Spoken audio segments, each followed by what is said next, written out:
આજે મને એ division police તરફથી હાજર રહેવાનું પીઆઈ સાહેબ તરફ બોલાવેલ છે. મેં ગઈકાલે 2 અરજી કરેલ છે, જે પૈકી એક અરજી એ જે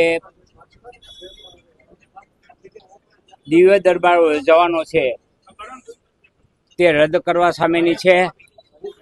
અમારી હનુમાન કથા વિશે કોઈ વાંધો નથી, તે ચાલુ રહેવી જોઈએ, એને અમે આવકારીએ છીએ.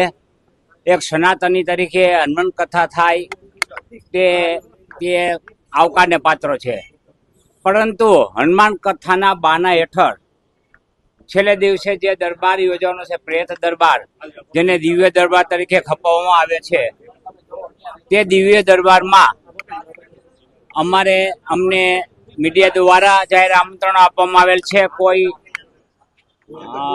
લેખિત આમંત્રણ કે પત્રિકા દ્વારા આમંત્રણ આપવામાં આવેલ નથી. એટલે સામાન્ય પ્રજા જ્યાં જાય છે ત્યાં અમારે ઉપસ્થિત રહેવાનું છે. એટલા માટે થઈને અમે જેવી રીતે અંધશ્રદ્ધા ફેલાવનાર બાગેશ્વર ધામના ધીરેન્દ્ર શાસ્ત્રીજીને જે સુરક્ષા આપવામાં આવે છે, તો એમના આલોચકોને કેમ નહીં? તો એમના આલોચકોને પણ એનો પર્દાફાશ કરવા પોલીસ સુરક્ષા આપવી જોઈએ, તેવી અમારી માંગણી કરતી 2 અરજીઓ કરેલ છે.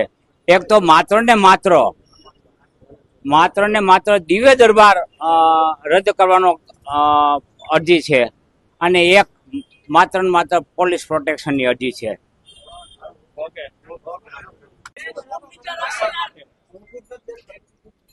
આજે મને એ ડિવિઝન પોલીસ તરફથી